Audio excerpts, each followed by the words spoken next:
बहुत समय पहले की बात है। एक गांव में एक पीपल का पेड़ था जिसमें बहुत सारे कौवे रहते थे।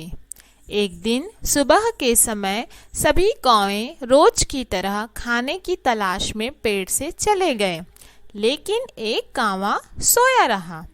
जब वह उठा तो उसने देखा कि सभी कौवे जा चुके थे। इसके बाद उसने अकेले ही भोजन की तलाश करने के लिए जाने की सोची। वह पेड़ से उड़कर पूरे गांव में खाने की तलाश करने लगा, लेकिन उसको कहीं भी भोजन नजर नहीं आया। इसके बाद वह एक घर की छत पर बैठ गया। उसको वहां बहुत ही अच्छी खुशबू आ रही थी। उसने जिस दिशा से खुशबू आ रही थी उस ओर जाने लगा। उसने देखा कि एक बूढ़ी औरत घर के आंगन में बैठकर रोटी बना रही थी। रोटी को देखकर काऊ के मुंह में पानी आ गया। उसको बहुत भूख लगी थी। वह रोटी तभी खाना चाहता था। जब वह नीचे उस बूढ़ी औरत के पास गया तो उसने देखा कि बूढ़ी औरत ने एक कौवे को पहले से बांध रखा है।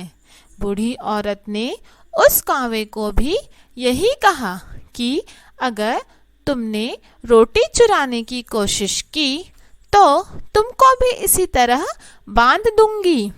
कौवे को समझ आ गया कि जब तक बूढ़ी औरत वहां है तब तक वह रोटी नहीं चुरा सकता। उसने एक तरकीब सोची। वह उस घर के पीछे गया और बच्चों की आवाज में बोला, दादी कहाँ हो? इसके बाद बूढ़ी औरत बोली, आती हूँ। जैसे ही बूढ़ी औरत वहां से गई, कौवे ने आकर एक रोटी चुरा ली और अपने पेड़ पर चला गया। जब वह अपने मुंह से रोटी दबाए अपने घोंसले में पहुंचा, तभी एक चालाक लोमड़ी कौवे को देख लिया। रोटी को देखकर लोमड़ी के मुंह में पानी आ गया। उसने कौवे की तारीफ करनी शुरू कर दी। वह बोला, कितना अच्छा काले रंग का कौवा है। इसके पंख कितने अच्छे हैं। इसकी आंखें कितनी अच्छी है। अपनी तारीफ सुनकर कौवा बहुत खुश हुआ और सब कुछ भूल गया।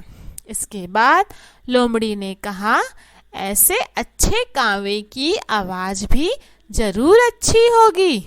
उसने कौवे से कहा, क्या तुम मुझको एक गाना सुनाओगे? इसके बाद कौवे ने जैसे ही अपना मुंह खोला, रोटी पेड़ से नीचे गिर गया। चालाक लोमड़ी ने रोटी उठाया और वहां से चला गया।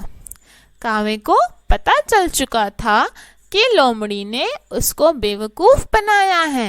उसने सोचा, बूढ़ी औरत से रोटी चुराने की अब दूसरी तरकीब लगानी पड़ेगी। तो बच्चों, इस कहानी से हमें यह सीख मिलती है कि हमें झूठी तारीफ करने वालों से बचना चाहिए।